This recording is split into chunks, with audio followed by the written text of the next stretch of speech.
Hey, sir, Okay. Yeah. can I talk to you real quick about the morality and economics real quick? What about the what? Oh, did you hear me? Oh, sorry. I cut out just for a sec. Oh, economics and morality. Just for like a minute or two. Uh, You said you were interested in. I'm unstable, aren't I? yeah, you're cutting out. I heard something in morality, but I don't know what it was. Economics and morality. Economics and morality. Yeah. So to your original idea that we talked about at the beginning, um, when we are looking at like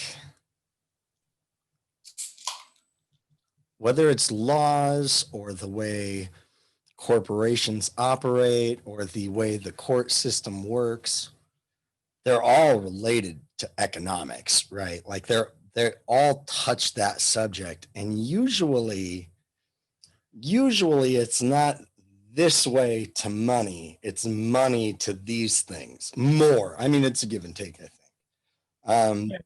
And so when you have when you have an ethos of or like a common understanding of slavery, like you are a slave, all of your people are slaves, and this has been genetically impressed upon you now for centuries.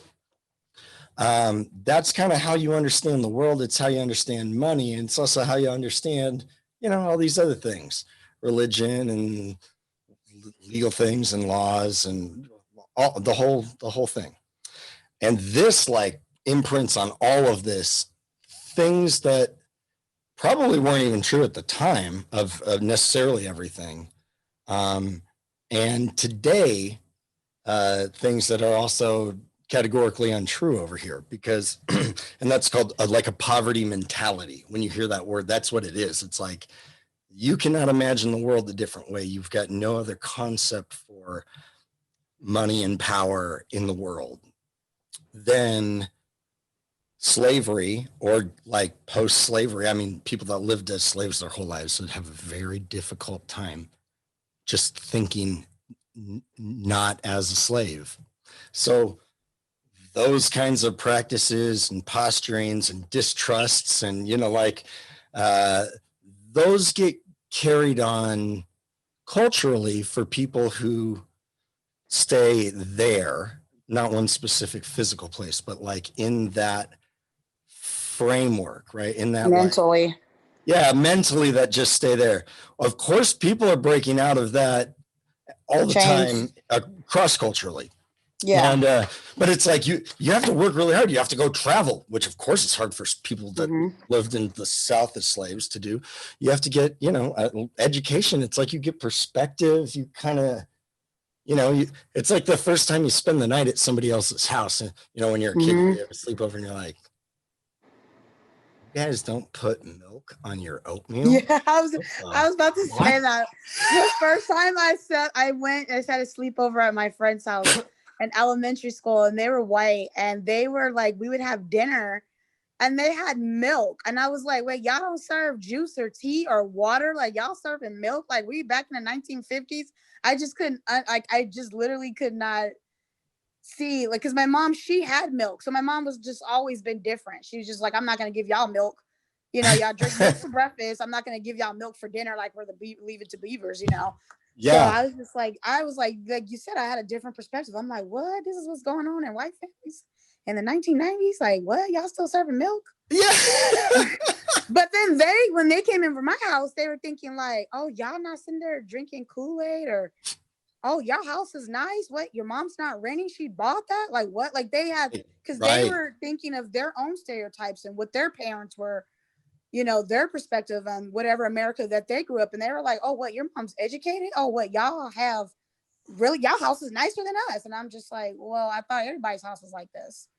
Yeah. I don't know the ghetto. I mean, I know the ghetto, but I don't know it. My mom was like really highly educated. So I just know gated communities. That's all I know. Right. Well, and like, I mean, there's also the first time when you are from the ghetto, you're from the hood. Yeah. You've been to the nice neighborhoods in your area. So you're like, well, I know where the Right. rich people live.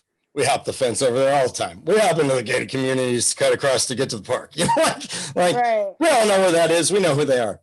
But then, like, I remember the first time I was like, I don't know, probably 15, maybe probably 16. I was driving, and I was kind of like, there's tons of traffic, so I took Sherman.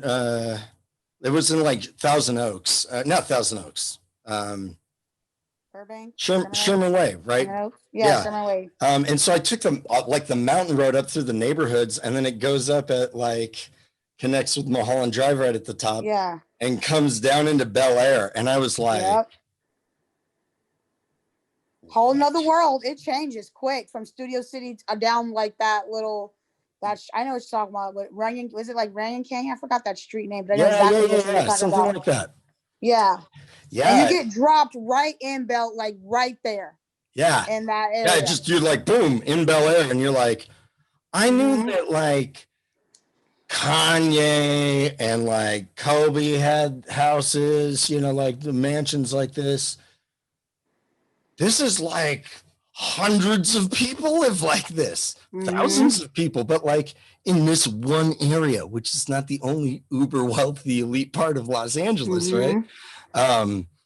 Dude, like it blows your mind. But think about like people couldn't drive back then, and some of those like stratifications in different worlds, I don't even know if they would have interpreted them the same way.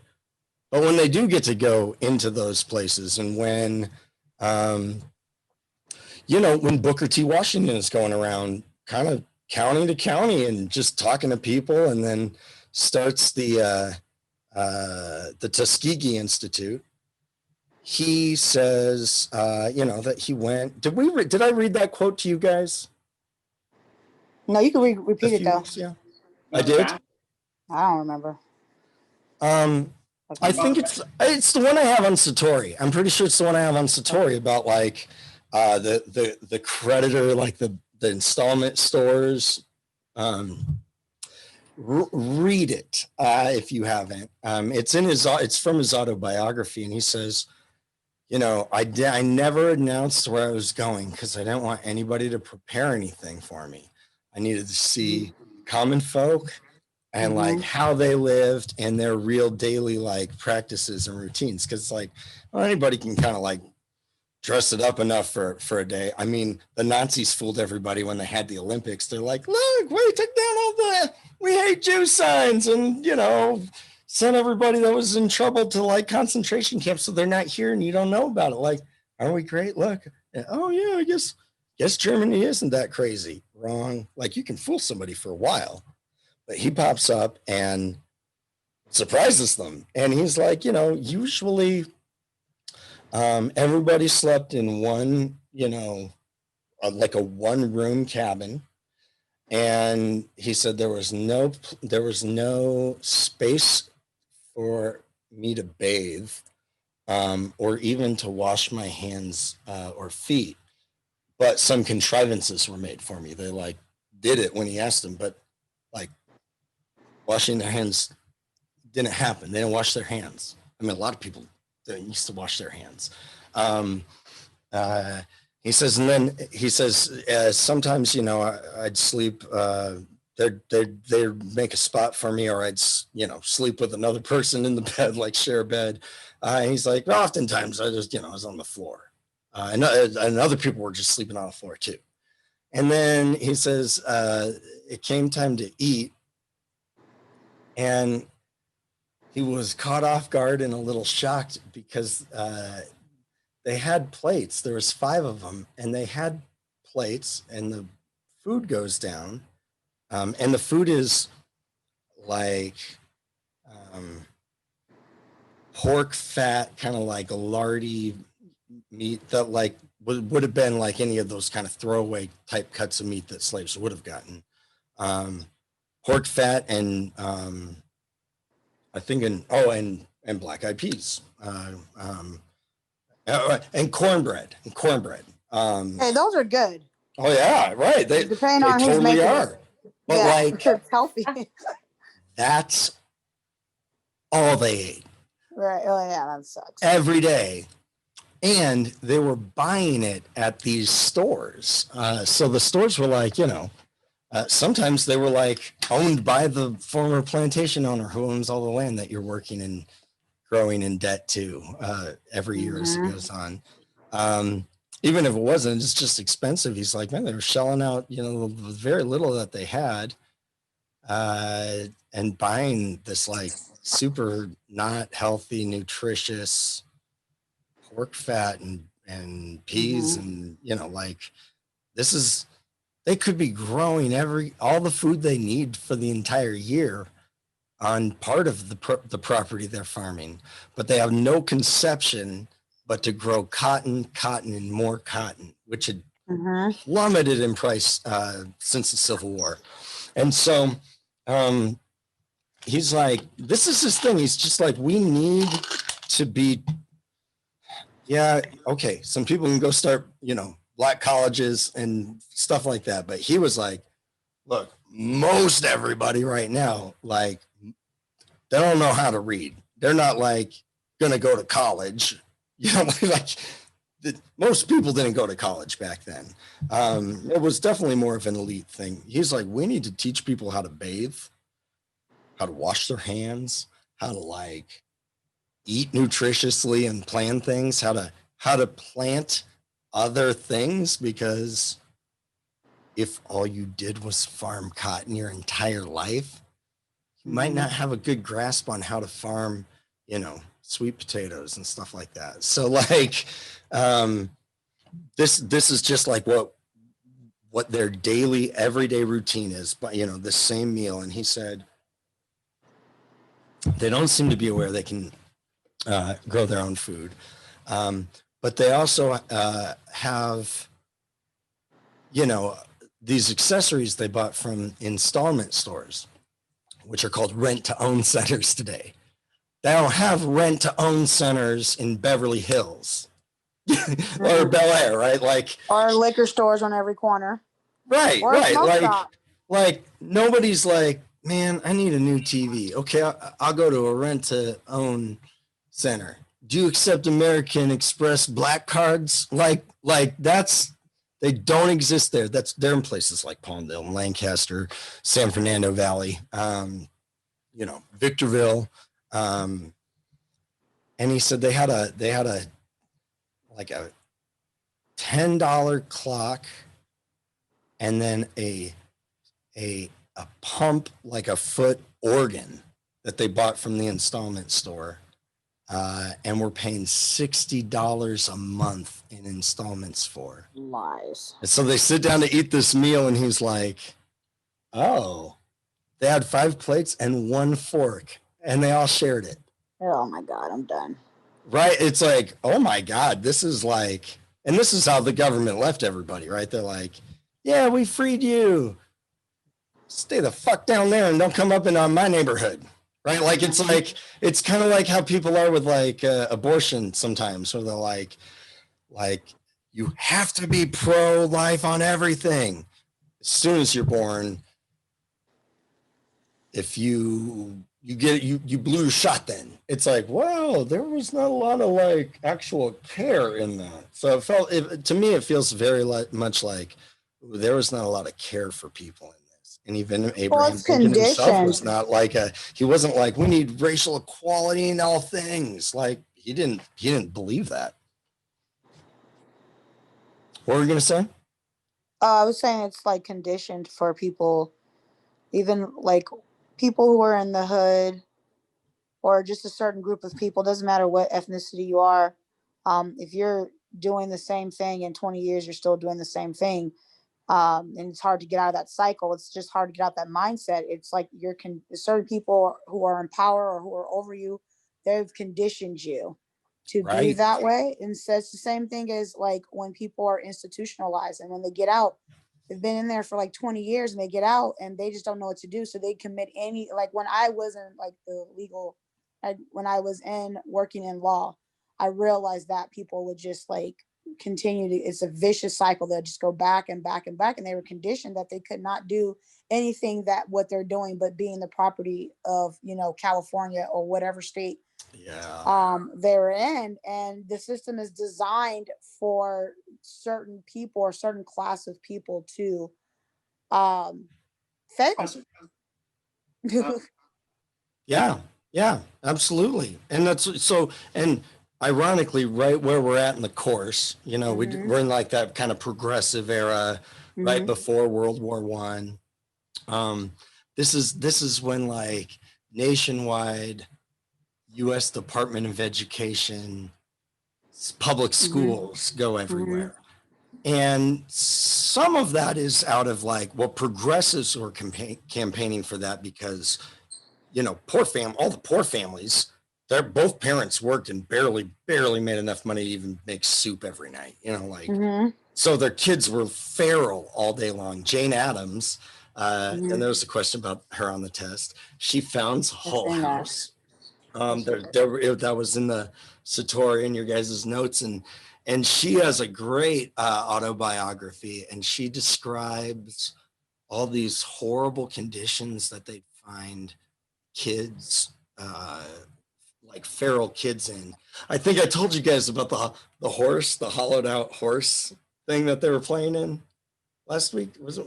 We were talking. I think you did. I remember something. These kids playing in a dead horse in the you said middle in of New York City. Yeah, New York. You said it. Yeah, and so she says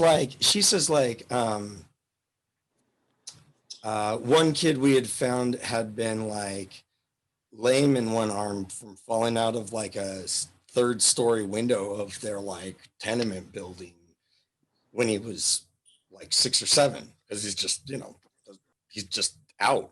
And usually by like 7 or 8, they're going to be in factories. Like those kids were working in factories.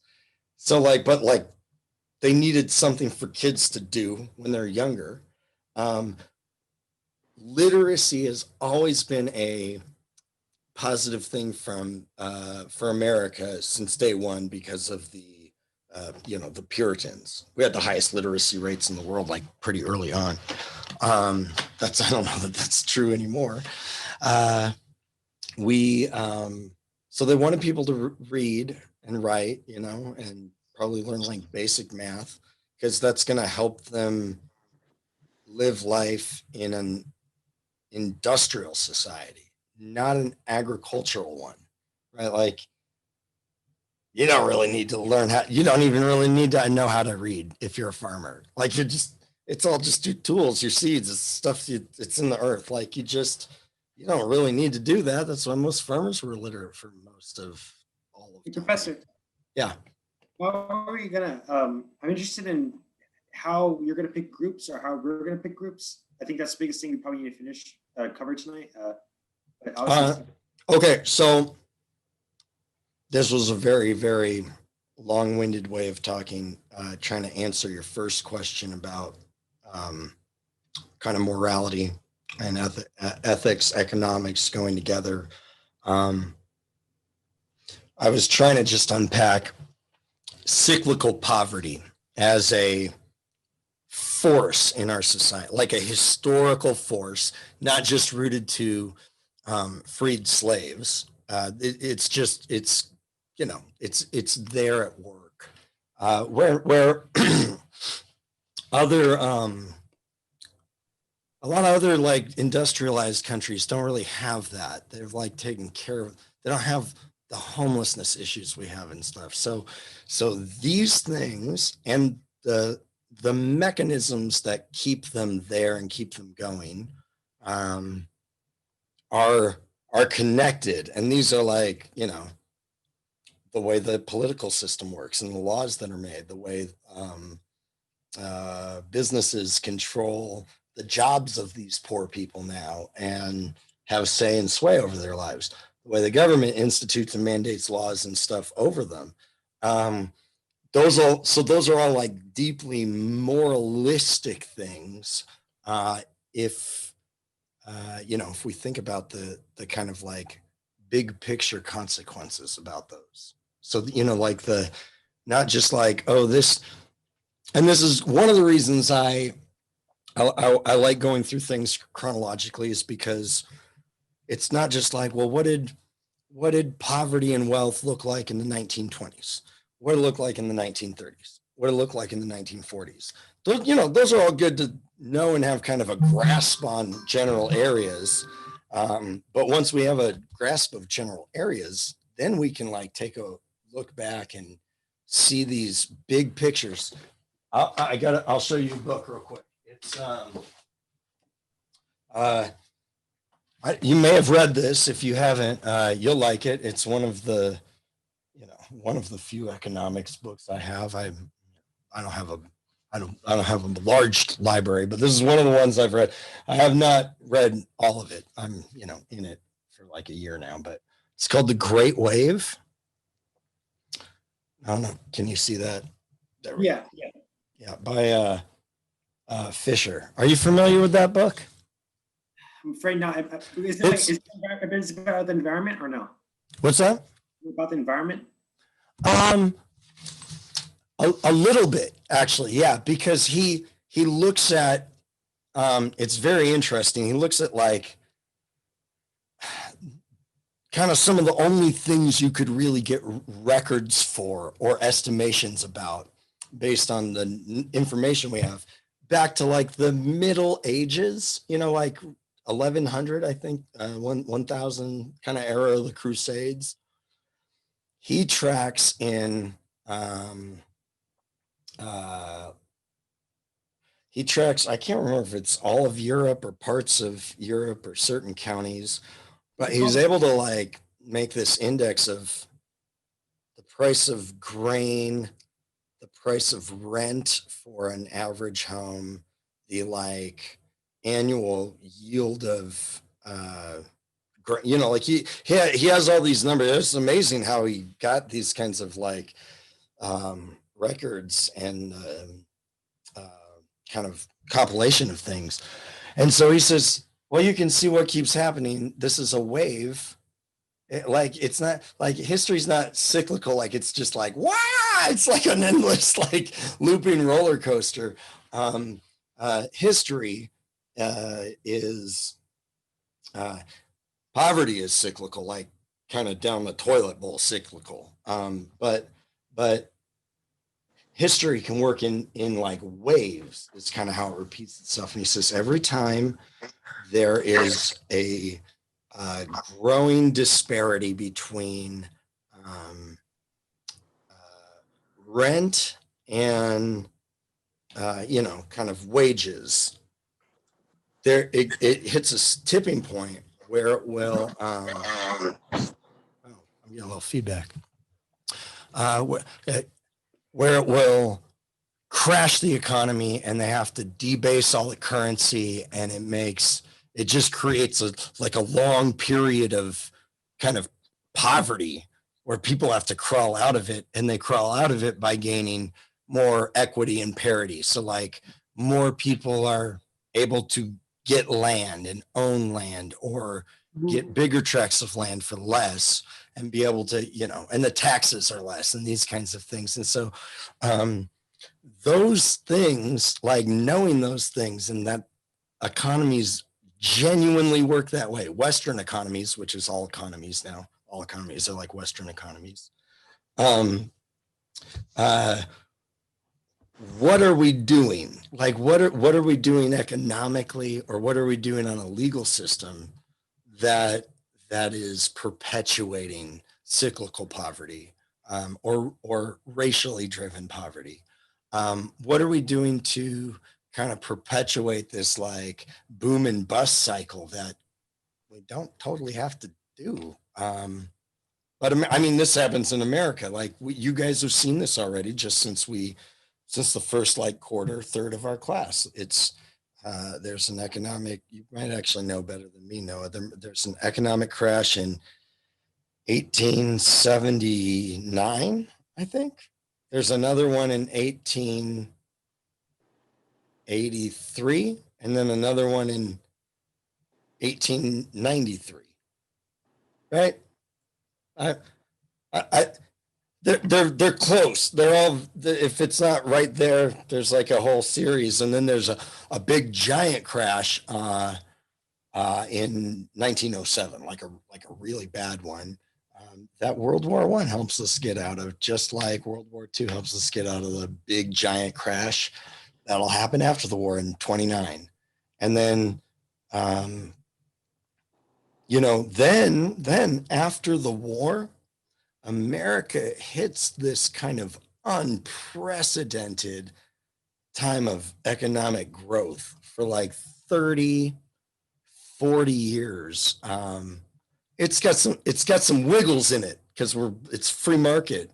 It does go up and down a little bit, but I mean, Americans across the board get better off. They all become wealthier in their lifetime. I mean, there's obviously some people don't, but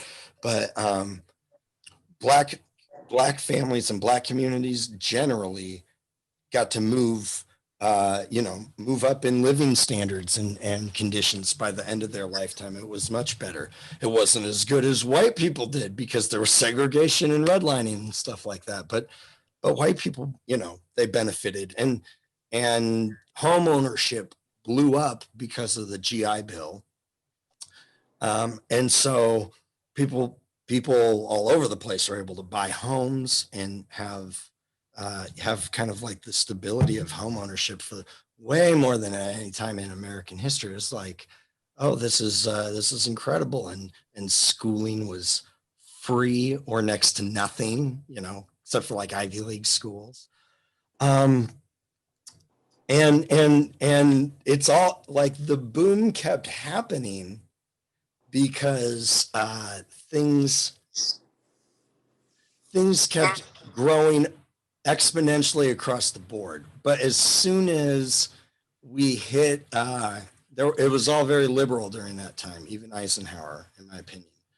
And once we hit Richard Nixon, though, it starts to fall apart really quick. And it's because it's this like social Darwinism approach to capitalism. It's the, big business and kind of at any cost. And yeah, the economy starts to fall apart in the 70s and then picks back up a bit in the 80s, but it's not at first. Like Reagan did not great. He didn't do a good job at all. No, and the tax cut. So he makes all these tax cuts and does all these like kind of economic trickery, but he's the first person that has put us in crazy debt that we have never gotten out of. Is Ronald Reagan. It's like, oh, well, that's not the way we talk about him. Yeah, no, and it's kind of like how corporations work today. They make a lot of very short-term, nearsighted decisions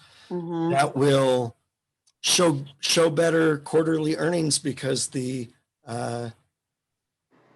have more, they've got a bigger margin now. They've got a bigger, shareholder. They've cut costs so much. But it was like by like firing all of middle management and like making, everybody in India do your, customer service instead of just native English speaking. Which is very frustrating. Right. I'm not mad at him, but it's like, oh my God, it's just very frustrating. I'm like, how is this call getting routed all the way over there? Yeah. And it's like, dude, I hate calling in. And I just really hate calling in to an American company and not being able to talk to somebody that can't even, and this is not all people. Like I talked to a gal the other day for Amazon and she was Indian. I don't know if she was here or in India. She had an accent, but she's super easy to communicate with, which is not usually my experience with customer service people. Anyways, it's a short-term gain and it does boost the economy up. And then the Iraq war propels it again once it starts to slump. And then Bill Clinton comes in, who is not very liberal. Definitely not by today's No, he was not especially when it comes to law and order. Right. Yeah. He was definitely. This is why I mean we have. The three strikes law, right? Yep. Yeah, yeah. And Well, people and are. Mhm. he so he was the guy that signed in NAFTA, the North American Free Trade Association, which is like, hey, open trade and passage between Mexico, America, and Canada. No, no taxes, no duties, no, nothing like that. So, hey, Fender guitar, they can pick up and move to Mexico, which they did. Fender, like, can you think of a more American company? Maybe Pepsi Wait, Cola. Oreo. I noticed that Oreo too. When you look on the back of like the Oreo Oh, cookie yeah. package, yeah, there it is. Yeah, You're right. And I'm and like, it's not. what? This is not to say like people in Mexico getting jobs is a bad thing, but like Right. if they move, I don't care if they're like, we just want to be in Mexico, and they move there and they abide by all the exact same standards and pay everybody the exact same amount of money they would have paid us here working in like a center in Lancaster or something. Okay, that's cool. I get it. Like globalization. Maybe you genuinely just want to move. Maybe your city's thriving. You want to move over there and like invest in a community. That would be cool. Corporations don't do that. They're always just like, we're making the world a better place by moving our company there, so we don't have to pay hardly anything in taxes and can pay workers pennies on the dollar. And we don't have any of this EPA bullshit keeping us from like, totally polluting the environment or using chemicals and toxins that we're not allowed to anymore, or, cap and trade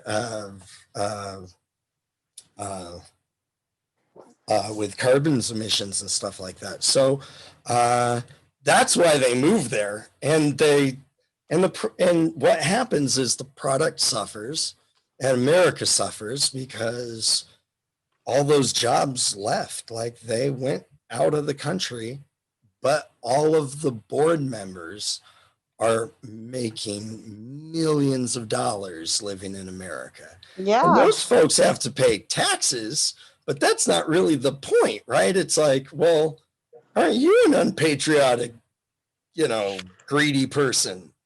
And I feel like that for all the companies that did that and did it on like shady ways and like just did it to undermine people.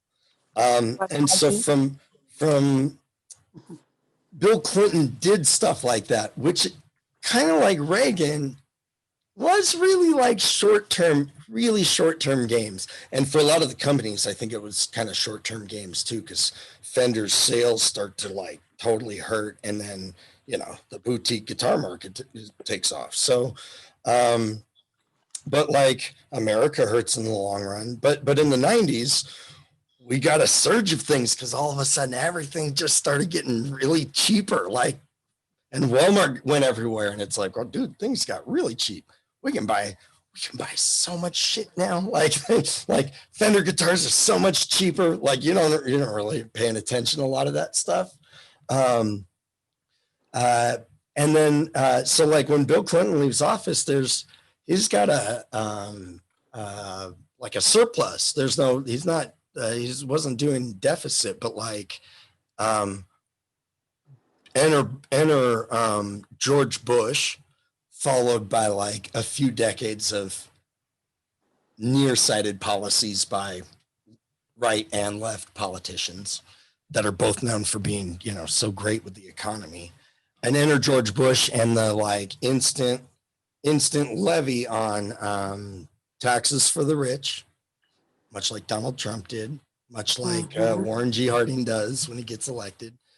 In 1999, right as Bill Clinton's leaving office, is the dot-com bubble burst.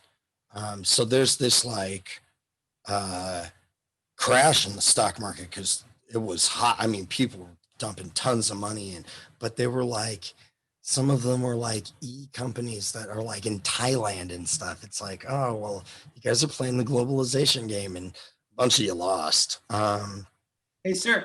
And it brings stuff down right before 9/11. Like that's kind of like this transition to that point. Yeah. There's class is like kind of almost over. How are we going to pick groups? Like, do you want us to pick them like tonight, or like, are you going to assign groups, or are you just going to have kids jump on board to whatever wagon they want, or do you want us to like, write something on collaboration, or? Yeah, no. I'll switch over to OneNote here, and we can. This seems important. Yeah. Yeah, we can keep rolling out on some of this stuff.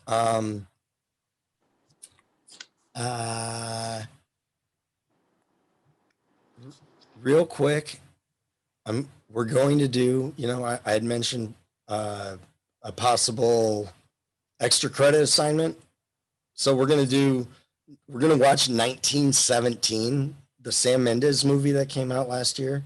It's so good. That'll help us cover a lot of World War I too. So, maybe I'll just actually record a video on that so we can pick it up afterwards. But I'm thinking Saturday night for that being a extra credit thing that we do live. So I might broadcast the video on here through like OBS or something like I'll figure it out, but we can watch it live and then have a discussion on it afterwards, and everybody that's there participates and gets points if you discuss. Like you have to participate to get extra. It's Saturday night. Credit. Yeah, I think Saturday night. And yeah, what's up? I work Saturday night. I work from 4 p.m. to like 10. So, and I want to participate. Why can't it be like next week on the same day? Well, I don't want to use up class time for it. It's extra credit. Isn't that movie an hour Can long? we move it to Sunday night? No, that movie is pretty long. That's a good. I want to see Oh, that never movie. mind. Sunday night might work well. Yeah, because I'm off. I don't know what time I'm off Sunday, but I know I'm off on like after 4 p.m. I'm off after 4 p.m. on Sunday. Wait, I think I might have a poker game. Oh. Yeah, I gotta go to a party. I'll figure it out, and I might make a like a doodle survey and send that out to you guys. So you maybe we'll see which time is most optimal. And then for those of you that aren't able to do this, I'm going to have another opportunity for something probably kind of like this. Seems like the best thing we can do with COVID right now. Later on, maybe in the when we're in the 60s or 70s, and so we'll make sure you can get one or the other, and if you can't watch this with us on whatever time we pick, watch it at some point. You'll enjoy it. Well, I don't know if you'll enjoy it. You'll be amazed. I don't know if you'll enjoy it, but you'll be wowed. It's very good. Okay, so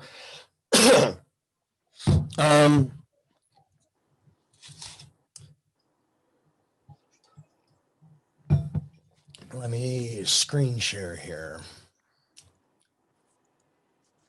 So on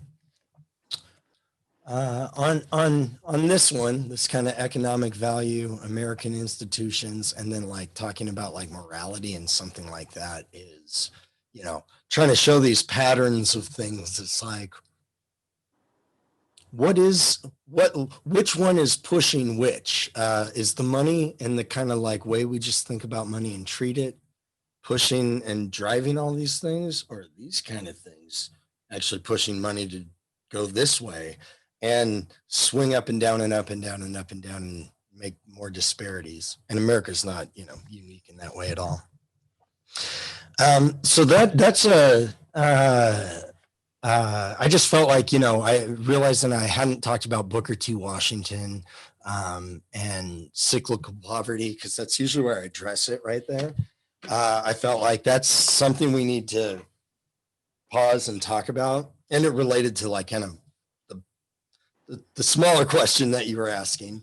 Um, yeah, because it's going to come up again. You know, we'll keep hitting it. Like I said, that's kind of like, hey, here's a real quick preview of the like ping ponginess of our economy. Which no matter what your topic is, you really need to incorporate at some level. Like, yeah, I'm not saying you have to have a bunch of economic posts in there, but you should talk about like in the time periods you're in, the kind of like the way money is working and the government oversight of those things, like if it's vaccines or something like that, or law and order. Those are really important to include, because if you don't include like the kind of economics of the 1970s and kind of like pair it with the social like devolving kind of like chaos, especially once Watergate hit and the economy keeps going down. If you don't include those with the law and order and the quote unquote war on drugs, you know, beginning there, it doesn't carry the same kind of weight. It feels just more like it's a report on just law and order. But like when you include those kinds of elements, and like I said, I think economics is one that touches on all of these things. So it needs to just be like present in your timeline. I'm not saying you must be like exhaustive about it. Just like put in what you know about that time period or the kind of money and economics that are happening and pushing and pulling. Okay, so real quick before I talk about pairing up, because we can actually do some pairing up right here. Get that out of the way. I can know my partners.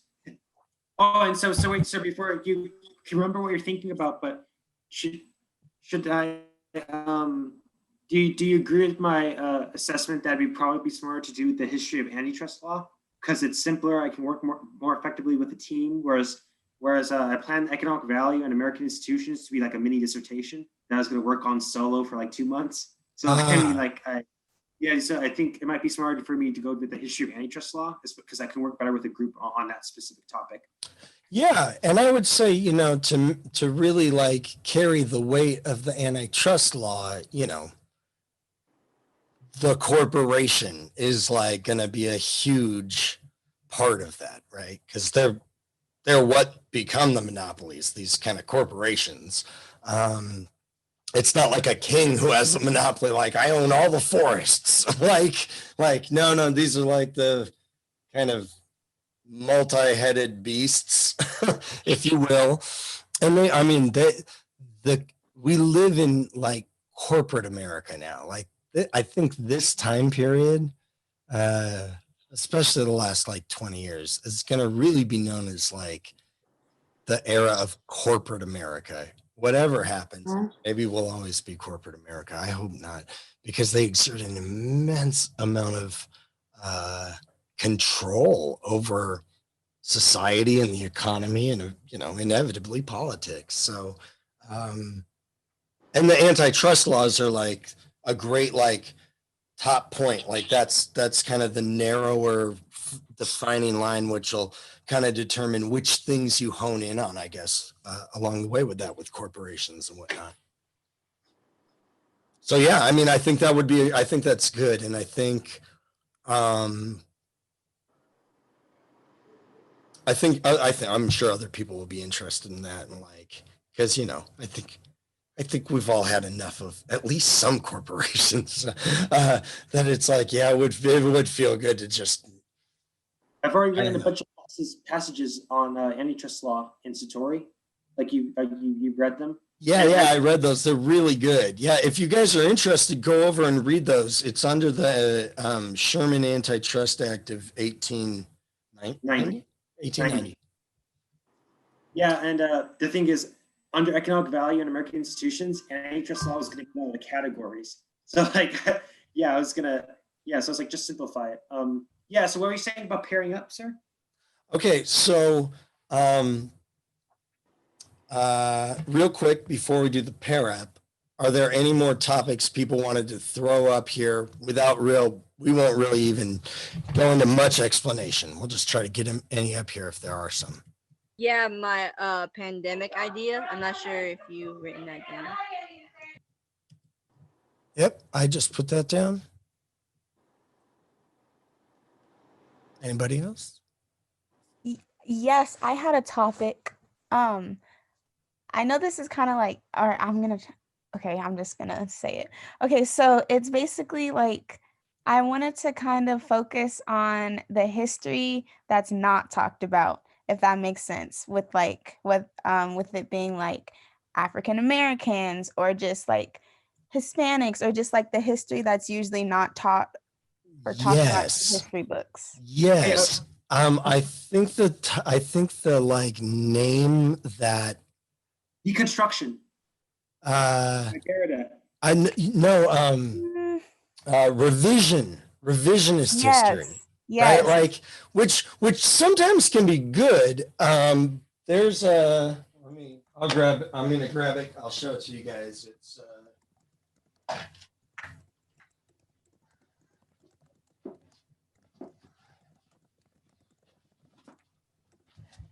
this book would be very helpful for you for that one. Lies my history, my teacher told me. Everything your American history textbook got wrong. So this gives you a pretty helpful like guide to thumb through. And if if one of you guys wants to, you can gladly borrow this. My office is set like M and 10th Street West. I'm like right off the intersection there. So I can give you the address if any of you guys want to borrow the book. You can come by tomorrow or next week.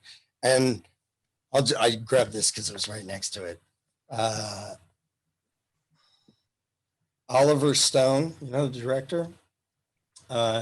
It's the untold story, the untold history of the United States. Sorry, I was reading upside down. And he has a, it's a fantastic little docu-series. He's like a award-winning, renowned director, and he made this history docu-series that is on Netflix. It's on Netflix for free. You guys should watch it. You'll enjoy it, I think, especially if you like that, like, whoa, stuff I wasn't finding out about. And the reason I brought up that Stereo, that app I'm on, is because yesterday I'd met a kid in Palmdale on it. Of all things, like kid, he's young. He's in his 20s. I'm old. And we finally got to talk on there. We had a 4 or 5 hour conversation about revisionist history because he had heard all kinds of different things and was asking questions, and it was really good. We probably had about 1,000 people listen to it at some point over the course of the conversation. I'll throw a link into the email I'll send out with kind of some details about the group project tonight or tomorrow. You can listen to it if you're interested in it. We get into all kinds of stuff about revisionist history, and usually I actually spend a little bit more time talking about that because it's such an important topic. But this is an excellent series on Netflix. Watch it. It'll help frame the next, because I think it starts at about World War I. Okay. And this is for if you guys want to do revisionist history. Another source is A People's History of the United States. Yes. That's actually that's usually sitting right next to these two. I must have it somewhere else. Because Howard Zinn, and that's a fantastic one. And if you like audiobooks, the Audible audiobook for it is narrated by Matt Damon. So that's kind of fun. That's enjoyable. He's easy to listen to. Okay. Any last suggested topics? And this is not like a speak now or forever hold your peace. You don't all have to join a group even right away. This is just really, we're just getting the ball going here. And for those of you that have more clearly outlined ideas, or maybe a clearer idea of what you want now after we talked for a bit on these subjects that you suggested or are a part of, I'm going to make a few spaces on here, and you can go in and write kind of like a thesis statement ish, or a little short description, so that other people that are coming in can kind of look at it and get the vibe. But you guys can all have first dibs on this stuff if you want to, and you can start, joining up in the group. So I'm going to make real quick. I'll do this.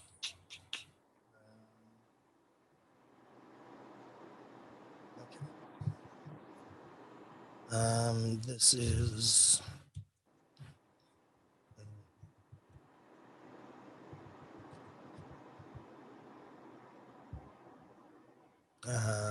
This will be short.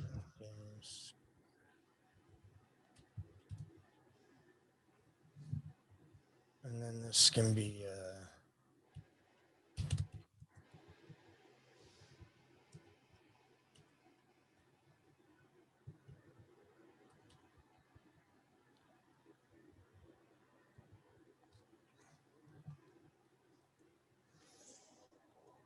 all right. So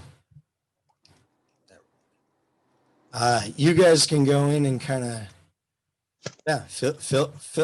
fill these out, sign up if you want, but also know that I will send out a more detailed email, definitely, because Monday, folks, you gotta you're gonna have to kind of access this and then access the video to figure out what's going on here and sign up for things as well. So, but they'll also have some ideas, and so you guys can think it over, or maybe now after getting a little bit clearer of an idea, you can check some of these things out. On Satori, real quick, I'll show you.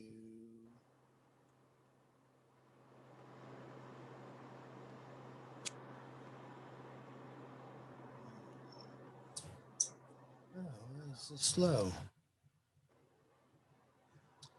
I have a section of previous student. It's not. I gotta move this thing. There we go. Student examples. So I think you guys should be able to see this folder if you look under my collections. I'm not able to see that, Professor. Me neither. On my when I click on your account, it doesn't show anything like that. It just shows the history class, and then that's it. Yeah, nothing else. What if maybe I need to share this? There's a lot in here, and I'm not saying all of them are fantastic. Like, some of them have certain elements that were really cool that I'm like, oh, that's cool. I want it, that nobody else did that, but their timeline wasn't necessarily like a great project. So I'm just saying, like, there's a lot in here. So if you're really trying to base your stuff off of these, use discernment and discretion. And of course, ask. I wanted to have some more time to go over these.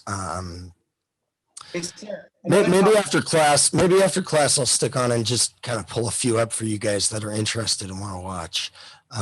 So we can look at kind of some of the examples there, and you can see previous topics that people did as well. But I don't I have read over all of them. Don't copy and paste stuff from them if it relates to your your project. So, Hey, sir. yeah. One thing we could add is the evolution of First Amendment interpretations from 1865. Ah, yes, that's a good one. I just finished a Constitution essay, sir. That's due, I think, tonight or tomorrow night. For AVC. Am I cutting Nice. out right now? Or No, nice. The Constitution. That's they do that for, it's like a, $100. yeah, that's awesome, man. Yeah, and I did one of my paragraphs was on evolving First Amendment interpretations. So there's a rich history. I have a question. I just remembered. What's that? You know the OneNote thing that you said that will be graded? Yeah. I need to go in and put those entries in. Yeah, so it'll just be for the first 25 points. If you looked, I created 3 new categories and Yeah, I spread saw. that. Yeah, okay. I Oh no, saw. 50 points. 50 points because the notes Yeah. are worth 20%. So I don't know. Are you gonna grade them? Because yeah, that's what I want to know.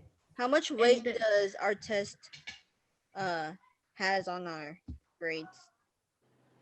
Like, Great question. It's 10% of your grade. So if you I totally bombed it, if I'm honest. yeah, if you got a 30 You're not alone. out of not well, that yeah, I was gonna say if you got a 30 out of 100, but you've been in notes and doing, tracking along with things, and you're gonna start working on group projects, and you're like, all right, I'm gonna I kind of know a little bit better how to study for the next test. You're at a 93 in the class. Like you're not even not getting an A right now. And I feel so much better. Me too. I was panicking. Yeah. That's why I try to do it that way, because overall it'll be 40% of your grade because there's 4 10% tests. But man, and just a heads up, guys, and you might have had classes like this already, but in grad school, for me, it's 2 tests, like a midterm and a final, and like a massive research paper, and that's it. And they're worth like 30 and 40%. So if you bomb the first one, you're like, dude, I'm going to be lucky to pull a C in the class. Like, it's so much stress. And it's like, well, that's not the best way to test if we know something. Geez, like that's a lot of pressure. I don't like that. So yeah, it's 10% of your grade. And we're going to watch 1917 maybe this weekend or at some point soon, and set up something for extra credit. And, everybody will get 50 points for that if you watch it and just hang out and talk about it a little bit. Seriously, I just told everybody to hang out and talk for like a half hour, 45 minutes. And I had to call it at like the 2-hour mark after the movie, because everybody's just, everybody wanted to talk afterwards. It just generates a lot of thoughts and questions. So it's a great movie, and it's really nice to be able to watch with other people to talk about it, because it's powerful. It's a powerful movie. But it's 50 extra points. So say, bombing is still would be a 50%, which is like, dang, that's an F, man. Well, yeah, but you're at a 95% in the class, and you can make 50 extra points up by watching a movie and then chatting about it. Like, yeah, you can get back up to 100% if you want. So yeah, can we do like a survey of what day we can do it on? Because like I work Saturday night. And I'm making a note right here, so I actually do it this time. I'm getting better. I'm getting more organized. Doodle. I'm gonna send out I think it's a Doodle survey with I'll throw out like 3-day time options, and we'll see which one's optimal for the most people. And then at some point we'll have another one later on. Maybe we'll watch Woodstock, like the movie footage from like the event. It's like 3 hours long, no narration, nothing. It's just like all kinds of footage, and we could talk about it. We could probably talk about that one while we watch the movie because there's no narrative, there's no talking. So if you don't get it now, we can get you on the next round. And if it's like, man, it's just 2 for 2, at that point, I'm willing to take a personal, do a personal one with you where you watch one of those movies and write about it, or just get on my office hours and we talk about it. So yeah, I'm trying to get all the points I can get. yeah. So don't stress. If you can get this one, you can get the next one. But I don't know if I'll be doing both. So like I'll do it at least 2 times. And so if you didn't get points on this one because you couldn't attend, you can on the next one, which will be the same points. And if you were here and want to come over here and watch this film with us and talk about it, by all means, come over. But it won't necessarily be because of extra points. So, but I got to teach film and lit at ABC for a few years with Mark Hoffer. We co-taught some classes together. And I told the class like the second or third semester we taught it. I'm like, honestly, I don't feel like I should be getting paid for this class. Like, I do this for free all the time with my friends. Like, sit around and talk about movies and books. Like, I like doing that, and it's a good social opportunity for us to have just kind of interaction as well. So we're all locked up a little bit. So yeah, so don't stress out about, if we pick a time and it's just not going to work. We'll do another one the next time, or maybe I'll do, we'll watch it twice and do something like that. In terms of this stuff, you guys are welcome to add more themes here. And as they emerge, I'll, and the description, and you guys get a little bit clearer on that, I'll probably add an extra column in here so I can give you guys a little clarity of focus on kind of in your timeline. Professor, but I'll do it in here so everybody can see everybody's kind of notes on that. So you're kind of aware of what's happening with other groups, because I feel like that's helpful. Like, I feel like that's helpful in like one of the, like an in-person class. You get your essay back and you're like, man, I got a B. And then you Professor, look I over at have the a smirk and they're question. like, well, I got a D. Well, what'd you write about? Well, let me see that. Yeah. What day do you recommend we have a topic like selected by, just in case someone decides to change in here? Yeah, I'd say, let me see here. So, okay, we're in October.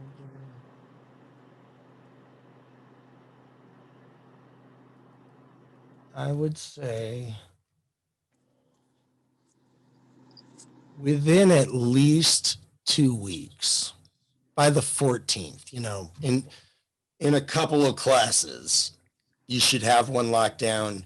And if you don't, I'll hang around after class, even after hours. So Monday people can get on at some point, and I'll help you sort it out and fix it, get you kind of pointed on a track you feel clear and confident about, like, and excited about researching. Because you know how it is probably on some of the stuff you looked at when it was something you were really interested in, you're like, oh, I'll watch that, and I'll watch the videos that YouTube suggests about that. And you kind of like, that's what you're going to be doing for your research for the project. So I want to get you guys on a place where you feel confident that you can do this and do a good job, and B, that it's something you're going to be actually kind of excited to do research on and watch things on and read things on, and therefore be proud of it when you're done with it, and actually maybe you want to show it to other people and share it, and like, dude, we did this project on serial killers. It was crazy. Look at what we wound up doing and talking about. And you know, you can pull it by your phone and show it to people. It's like, yeah, well, you can't do that with a paper. You know, you can't. Nobody's going to read your research paper. Your mom's not even going to read your research paper. Like, but this stuff you can kind of share with people, and it will be interesting. And if it's not interesting, it's a bad project. Like, if you're bored doing it, you cannot imagine how much more bored I'll be watching it, or you know, scanning it or reading it or surveying it. So I want you to be excited about it. And there's a point. Everybody's got some niche or vein that they're enthused about and can enter in and understand history well within that context, and then relate it to things. And so, yeah, we'll figure it out within the next 2 weeks. We'll get everybody signed up, so you guys can add stuff in there, and it's in the collaborative notes section, and you can just we can work around in there with some stuff. And yeah, any questions? You guys are totally free to go. I mean, it's 9:06, but I will hang for a little bit to, you know, maybe clarify on some of the stuff. Yeah, I got one quick question based on Satori. I'm trying to view the stories, your stories on Satori, and it's showing me that you don't got any stories. It's saying, right under stories, it says we all need a little privacy. Noah Stepbro has not made any stories public. Did you lock your stories, or? I went in and made all of the old Satoris that I'm not using and have not been updated, but that some of you guys wound up on and we're in there and like editing it. And I kind of understand why, because Satori's weird. It's like, I don't know why it's not a little bit clear to kind of lay out what you want people to see and how to see it. But I made a collection that's called History 108, and all of the lecture titles match what's in OneNote here. So let me go up to the syllabus. So right here, like this should take me to. Oh, so they all have their own link to. Yeah.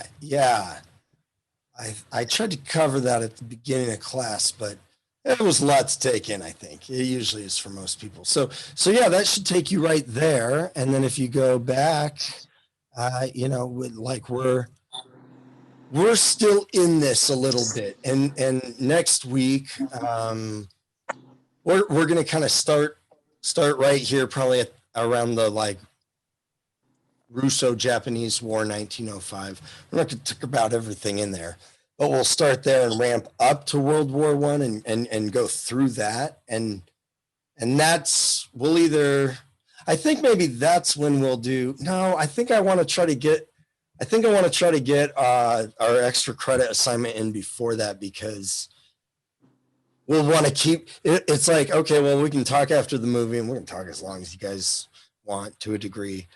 But then we can also move to, you know, we can continue that discussion and bring other people into it right there in World War I. So, and at that point, we're only Hey, sir, can you 2 stop weeks recording behind. the video? What's that? Can you stop recording the video because it's after class, and like I can ask you a question. Yes, I actually throw these into Adobe Premiere to trim down at least a little bit. Never mind. I'm sorry. Yeah, no. I totally appreciate it. It's all good.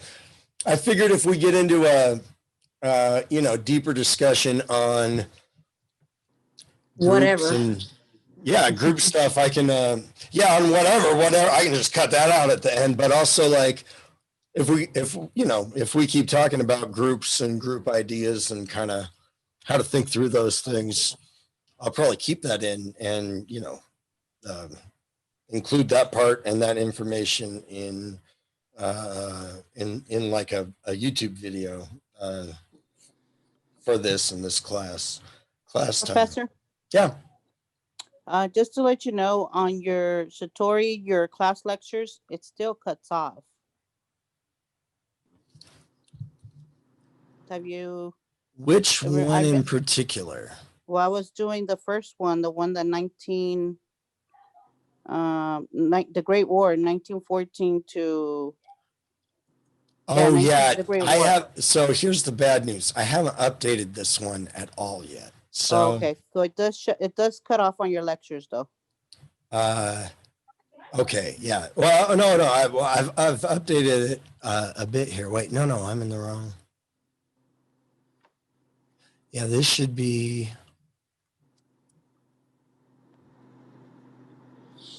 No, this is not the one.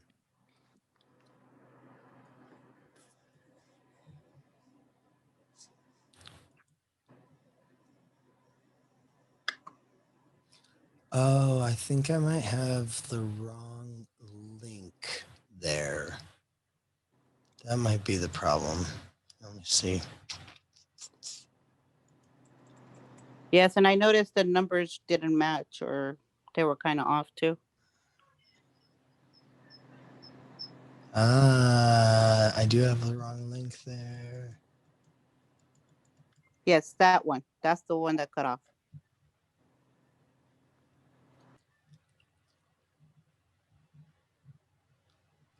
Yeah, so like some of this stuff is good, like these videos and stuff. I haven't cleaned it up. I haven't put in language on there, but you can go through some of this material.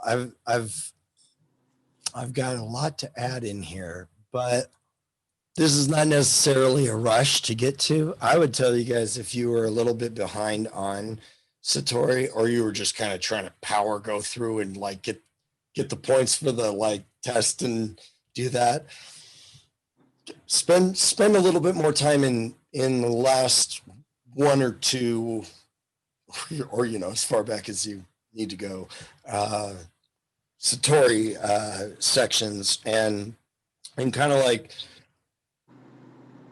just in a non-rushed way, look at some of the information that you didn't notice before, or just get a broader understanding of it, or watch a few more of the videos explaining things. Yeah, the lecture audios, I'm just taking them out. I'm trying to okay, I'm gonna pull these and try to repost them. Yeah, I just have not gotten very far. I have, like I showed you guys last week, I've got a bunch of stuff written up. It's just takes forever to actually transfer over and update. Well, it's because that's the next topic, the next subject. So, and there's a lot of people already with information on there. Now we need to put some information there. So, that's it. Thank you. Yeah. And in terms of notes for World War II, yeah, us making a really good, kind of chronological timeline is good to note, and good to get all those things down and kind of in notes. But because it's such a short period of time, a lot of the notes I want you to take will be on our discussions about kind of war and its effects and ideas around World War I that we're going to explain. So you could tell from some of the test questions, and I did correct the answers that were mistakenly off. So it adjusted points. If your score went down a little bit, it's because you didn't actually get one of the questions right, and it was I had to move it to the wrong, for you, but would be actually the correct answer. And so if you're on the other end of that, your score went up a little bit. So I apologize for that. It's been a minute since I really used Canvas and tests, so I think I've got a bit of it figured out now. So, yeah, so that's for, in terms of test questions, a good handful of them were like more about some of these kind of like conceptual ideas that pop up throughout history. And so there will be a question on the next test about cyclical poverty. Yeah.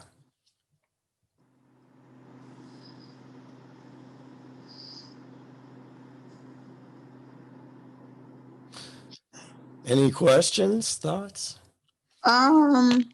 I think I have a question. So like with our group projects, like whenever we pick the sub, like I think I've signed up for what is American. So like under that, could I just do like something with like patriotism or like include the Constitution or all those things that, stand for America? Yeah. And I have a feeling a good handful of people might want to do that because it feels like a lot of people are questioning what does it mean to be an American right now? Like, well, whatever side of the fence you're on, it does feel like, So I think a lot of people might do that. But yours, like, it's kind of like, let's make a deal. Door number 1, 2, or 3 on American or Americanism. And one could be the growth and kind of like, history and like aggression of nationalism in America. Yeah, I was just looking that up because I'm like, I think I'm gonna sign for the thing that I've like suggested.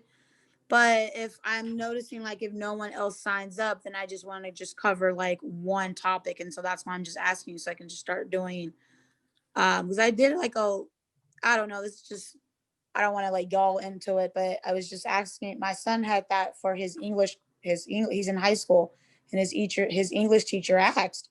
And so I was just talking with my friend and he was just so upset because he was like, why is the English teacher asking that? And he's like straight up like hardcore, just into he's just like very political and he just feels like no like English teachers should be trying to inject their political views on impressionable high schooler students. So he was just like, make him write, the amendments are or whatever. And I was just like, I'm not gonna do that to my son. But then I started like answering that question, and then he started answering the question from a negative view. And I was in the positive view because like my son was mentioning like American football, baseball, how people love their weapons and their freedom of speech. And so that was just like, that's what makes us American. But I'm thinking like, how can I just like pick a subject within that topic? And so that's what I wanted to ask. Like, is that like patriotism versus nationalism? Is that could be like a topic? Yeah, like that's a great kind of like focused theme that you can follow straight through the line, right? Like that, it's there from 1865 to today, definitely. Okay.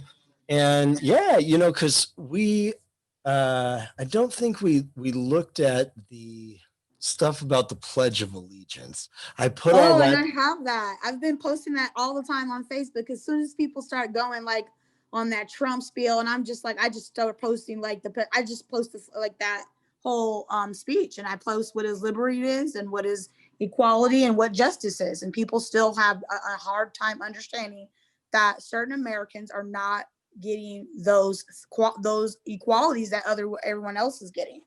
That's interesting that you say that. Well, yeah, but it's because like right at this time, like right before the war, right around the Spanish American War, kind of what we were talking about last week, colonialism is big because nationalism grows. You kind of have to have nationalism to have colonialism to a degree, like modern colonialism that way. And so,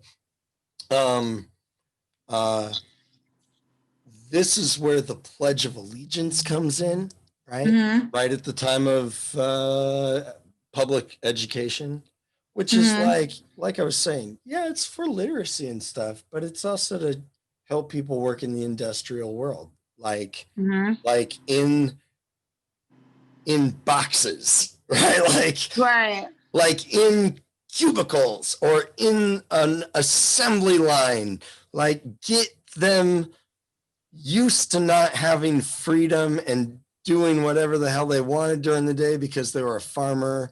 And if they didn't farm, you know, they'd starve. So they farmed, but they just did it on their whatever pace they could work at.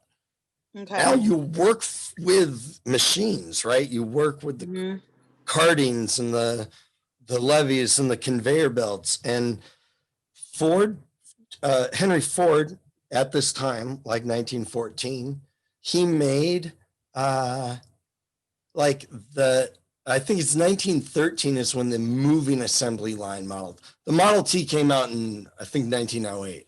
But the 1913 is when the moving assembly line with the Model T came out. And that's when it, you know, could make them so much cheaper and brought the price way down. And he paid his workers $5 a week. When like most people, most like poor immigrants in, you know, industrial cities wouldn't be making that, hard to make $5 a month at that time. Like $5 a week, that's crazy money. Like he was like, well, if people work here, you know, they can, you know, they should be able to buy what they're making. You know, which is like, yeah, that's a good attitude. He was super smart and really brilliant at a lot of things. He was also super anti-Semitic and spread a lot of anti-Semitic literature all around America and supported Hitler. Like, that's really complicated because like the stuff about, you know, paying workers decently is, you know, that's great. And all these kind of innovations he made are like, well, yeah, that put America on the road and kind of made us have a booming auto industry. It was a game changer. Oh, you're not a good person by a lot of other standards here. Yikes. But like that, you know, right? That was like, that fuels nationalism. It feels like we need to purify ourselves of the people that are not like us, which for anti-Semitic people's Jews, but for like people that are just wanting that, it is like all people that are different than us. Like you don't think like us, therefore we burn you at the stake, right? Or we have a Spanish Inquisition, or we, you know, call you run through people with a car. Right. Yeah. Right. It's, man. So like, yeah, nationalism's, you know, obviously this is like, this is a huge issue. It's a huge issue for today. So that would be such a relevant thing. You know, like the Pledge of Allegiance in kindergarten, from 4 years old or 5 years old until you are 18. And then forever if you're in the military, right? Correct. Right. You say the Pledge of Allegiance at least 5 times a week, and maybe 6 if you go to Boy Scouts or Girl Scouts, you know, on Saturdays, and probably 7 if you go to a nationalistic, usually fundamentalistic, but not always, even like mainline churches, they usually have a flag hanging up. Which my Swedish friends, I've got some good friends that live out in Sweden, and they came out to visit like maybe about 3 years ago, and they were only out for a few days. So I'm like, I'm going to take you guys and give you, because she's been out here with me. She went on a road trip around the country with me when I was like 18 or 19. So I've known them forever. He has never been to America. And so I'm like, okay, I'm going to give you like the whirlwind American experience. And so we went to a Jethawks game and they did some fireworks that night. And then The next, I think after that, I took them to Vallarta to eat. Like in the carnicerie, like part in the one on Avenue I, the nice one. But it's like, he was like, whoa, what's this place? Like, Right. oh my gosh. But it's like, ooh, that was really fun too. And we did a handful of other things. And then Saturday night we're sitting around and I'm like, what do you guys want to do tomorrow? Because they're around in the morning and they're like, I don't know, like maybe we could go hiking or something like that. And I'm like, you guys want to go to a black church? Yes. I'm like, all right, cool. So we went, I don't even know if he was still there at the time, but I knew the youth pastor from there. I remember a couple other people. We went to Total Deliverance, and and like walking up, I'm like, oh hey, I forgot to tell you guys, like, we might be the only white people in this church, like, and they're like, oh, okay. They're like cool with that, and you know, we could have gone to Tommy Pickens' church, I guess, or like, you know, but like, I think we might have been the only white people in there that day. There was at least a few hundred people in there. So, I mean, it's cool with me. I've been in lots of black churches. Like, I've worshipped at the Alfred Street Baptist Church in Alexandria, like a bunch of times. Like, I'm good. I feel comfortable, but I'm also on the spectrum, so like I don't normally notice those things, but they felt comfortable because they're both from lily white Sweden, so they might as well have been visiting Africa, right? Like it didn't matter. They were just like totally out of their culture, and when you're that out of your culture, you don't have a grid for racism. But if I would have taken them to Little Armenia, it might have come out a little bit more, because that's kind of like they have, their like immigrant population is maybe where their is existing. Right. I noticed that. Like, I noticed what even well, I don't want to. We can just probably like talk about all this like later. I don't want to like kill other people who wants to have questions. So basically, I can probably do that, and then. Like, you're saying that we need to be like doing like a timeline with it or something, or just try to keep it organized that way. Okay. Yeah. Oh, one sec. Okay. Allow me this. I remembered why I was telling that story about bringing my Swedish friends there, because we worshipped, like we sang. There was like a lot of announcements, and then everybody stood up to say the Pledge of Allegiance. What? Yeah. I've never seen that at a black church. I know, right? Like, it's not usually at black churches, but sometimes it is. I mean, it's just pervasive. I would not see that in a black church in, like, you know, the South, Mississippi, Arkansas, maybe Georgia, Atlanta. I think more likely there than a black church in, you know, Harlem or Brooklyn. Really? The Pledge of Allegiance? Like, all my life, like 38 years of my life, I've been to many different like Southern Baptist, whatever, Protestant black churches. We've never like stood up and recited the Pledge of Allegiance. I've only done that at schools and like baseball games. That's crazy. Well, that I've done it. I haven't done it.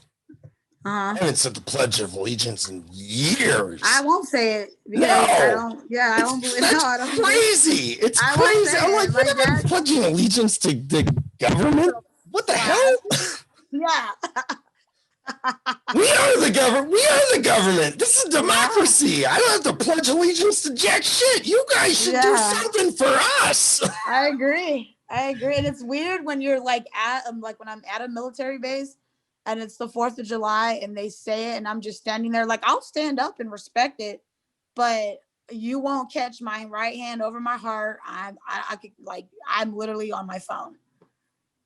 I'm not gonna do it. And I stood my ground since like 92. And I was like For you. 10. That's awesome. That's awesome. It took me a little longer to figure that out, but yeah. And I I knew it was weird when I was a kid. I remember because I hated school. I found all my old records from when I was a kid, and all the notes are like, no complaints. He says he hates school. It's like really big. And it was some of that stuff was what I hated. I hated a lot of it. I feel like this is trying to control me. Like I felt like that, but then I kind of just adjusted like you do, because you do it enough. You just, you get routine to it. And that's kind of what I was saying initially, was like with the Pledge of Allegiance, it's such a huge thing about nationalism. It's like, well, why does that enter right there? Like, so there's all these things you can tie all the way through from 1865 up to now that are like big kind of, big shifts or movements or big moments or big expressions of nationalism and how it's influencing, culture and religion, right? Like, that too. Right. I totally forgot about that. After we were done saying the Pledge of Allegiance, I didn't say it. They definitely didn't say it. They're from Sweden. They brought out the Christian flag, and I'm like, oh my gosh, they've got the Christian flag in the American flag. Oh my God, this is so blasphemous and crazy. But it's not blasphemous because they've got both of them. They shouldn't have either one of them, because then they said a Pledge of Allegiance to the Christian flag, which I'm like, oh, it's been a minute. I think I might have heard this when I went to Awanas a few times when I was like a little kid. I think, there's a pledge for this. And then they bring out a third flag, and it is the flag of the Bible, which I've never seen before. No, and they I say didn't the know Pledge of Allegiance to the Bible flag, a symbol of a symbol. Like, what? This is crazy. And I'm like, dude, I've never even heard of a Bible flag or a pledge to the Bible flag. Like, I've never even heard. And I've been to lots of churches. Like, geez, man, I've been been pastoring for like years, decades now at this point. And I've been all over the country to lots of different churches. I've never heard this. And I was really surprised. That in a black church that was that. Like, the Pledge of Allegiance kind of surprised me a little bit. But the third one shocked me. And when we're doing that, my friend Sophia leans over to me and she's like,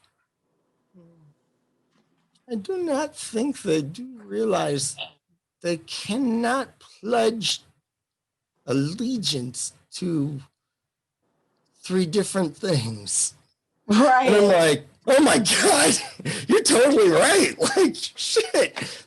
Right. Just doing this is crazy. Like, you can't pledge allegiance to a bunch of different things. Because at one point they're probably going to have conflict. No one's going to agree, like America.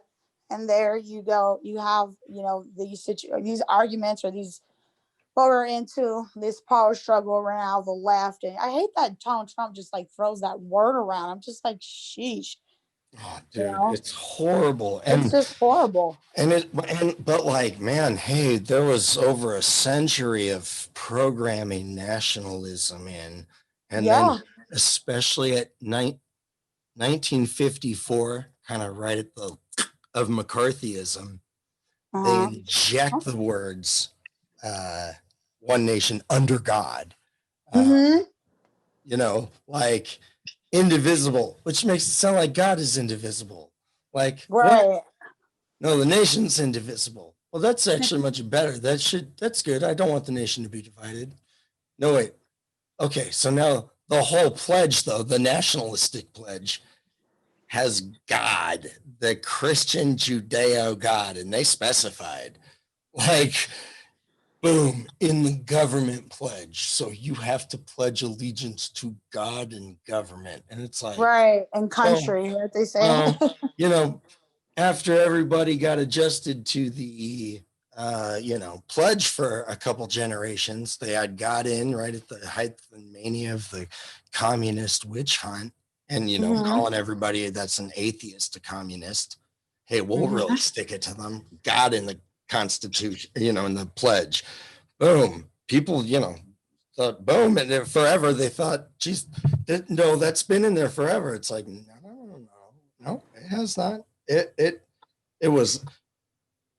took a few generations before they put it in there, and then we took it back out again, which is like, yeah, get rid of it. But why did we have a pledge? Why did we get this in the first place? Oh man, nationalism. Damn. All right. Oh, so I guess it's just me and you. All right. Well, I did this with Noah 1 week. I talked everybody out except him, and yeah, but like that is, you could talk about all of those kinds of things, or you could focus on, one particular aspect, but somebody else could do something on what is American, and they could just talk about a completely different topic, like what is the American dream? Okay. Yeah. All right. Well, hopefully, like maybe more people will sign up, but I don't know. I was just trying to figure out like how to like narrow it down, because I was basically what did I say? Oh man, I can't even think right now, man. I don't know. I'll probably have to just get back to you with that. Yeah. Like, there's no rush, really. Okay. You're gonna spend some time on this thing. So I said, I want to make sure you kind of get exactly what you want to do. And I'm sure as you clarify things, because other people really will have a harder time even narrowing down like choices, like, right. They're like just nervous about it. And so if you have one that sounds really, oh, well, that sounds interesting. Oh, okay, I could do that. People are they're gonna want to have, especially. So, but would it be okay if like certain things will like intersect? With what? Like with the certain topic that an individual, or I don't know, like like I picked what did I just pick? I just picked the topic, but like nationalism, right? But then you were saying like patriotism, nationalism, but under that, what is American? Can someone put like something about like the law and order or serial killers? Because America like to glorify their serial killers too. Let me see here. I'm not sure if I'm like. Oh yeah. No. And I'm in the right state of just help me, guide me on that, because. I had several students have done timelines on serial killers, and look, some of them were interesting, but they were only about serial killers, and it's like, I don't want to report on serial killers. Like, why do they exist, and why is our culture producing them, and what is it doing to society as we find out this is a thing? Like, those are the things we need to talk about if we're doing serial killers, Correct. No, I agree. Or some other angle on that, so something else about that. Yeah, because like with Jeffrey Dahmer, or what is it, John Wayne Gacy, like, sheesh, I'm like, they come from normal, like, 2-parent, making money household, and they just like are like, how do they become that? Yeah, we gotta divulge into the psychology of that. Yeah, that makes sense. Yeah, like 2 years ago, I was kind of like I started to include more of this stuff in the timelines, because I'm like, well, geez, we need to. All the history books have to have a lot more of this stuff in here, because this is kind of a big deal, right? Like, this didn't used to exist. Oh my God. But then it's like, I wonder if it always exists and it just was like not as, because I'm like, they just didn't pop up out of nowhere. Like, I'm pretty sure in the 1900s there were probably like some serial killers around. Like, what was it? Yeah. Well, like Jack the Ripper is kind Yeah. of the first kind of identified one, and it's kind of right as London starts going mushrooming up. You know, the time of Sherlock Holmes, really. Right. You can be anonymous in that city. It's really hard to be anonymous, even in like towns of 10,000. Like, if you live there, everybody's gonna kind of know who you are. If you're a person that has enough even energy to go and kill people, you're gonna be noticed by people. But like in big cities, and then especially there's an upswing right after World War II. Right. And especially kind of mid 50s, as soon as the interstate highway system is made. Oh my God. Yeah. And see, that's why I want to go into serial killers, but I'm like, I mean, I just know so much of that I don't want to. But you're so right. That, do you know, like in California alone, there are like kids' bodies found from the 405 through the 101 through like Santa Barbara, like the, what is it, San Galito area or whatever, and they don't even know who this person is. But all those kids who were missing, their bodies were found, and they were like, okay, they know it was a construction worker who were part of that project, and he was literally snatching up these kids from the 50s and 60s. He'd kill them, and they're like buried along the freaking our highways. I'm like, what the heck? And I'm pretty sure that's happening in other cities and other states. Yeah. You know, after they caught that real semi-truck, freezer truck killer. Yeah. There's a couple other really lonely, deranged, antisocial, truckers that listen to crazy conspiracy radio and spend a lot of time by themselves and don't have a wife usually. That went, I got me a freezer trailer.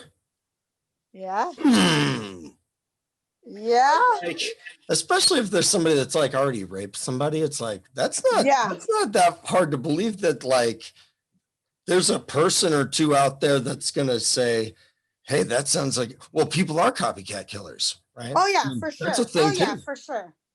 Yeah. But like, so what is causing those specific things? And forensically, or like with like conclusions from the FBI and special studies and stuff, they arrive at certain conclusions. But like, we as just people looking at the whole picture of American history as the backdrop to that subject, it's like, well, where's the cause and effect in this? Like, what's happening that goes here? And like, I mean, I'll just give you like my take on it. You're welcome to like take this and start with it. Is there probably were some serial killers in the like traditional term of it, like being more than 3 people. Before Jack the Ripper. And there were sociopaths who killed people at leisure all throughout history, but they're like tribesmen or like, Nero, people that are just, they're totally in control, in complete power usually, or in some barbaric society where they can indulge that, like psychopaths or like sociopaths existed, but there's a surge of that in the Industrial Revolution, like as it happens, because man, times had changed a lot since 10,000 years ago in like 1800, right? At 1800, Thomas Jefferson, his world looks super different from like the world of Moses, right? From Right. the Bible, thousands of years. Correct. Yeah. But Correct. like if that's okay, so if that's the gap here, right? Like back up to if this is like here's 1800 and Mhm. here's Moses, right? Jesus is here. Like, okay, that's a long time ago. Right. Right. That world's about this far apart. Where 1800 to let's just go to 1900, right? Yeah. Like we don't even have to go into the 20th Right. century. Like Correct. we'll just say from 1800 to 1900 is unthinkable. Like Correct. the distance between those worlds is huge. And people had this much time to process all that change. Where Yeah. people's whose worlds were this far apart had like this much time to process that much change, right? It was Correct. so much slower, like generational, movement. It was just so much Right. slower than yeah, back I get it. I back know. I when. totally I'm very visual person as well. So I like can totally see, I understand what you're saying and it makes sense completely. Okay, then. So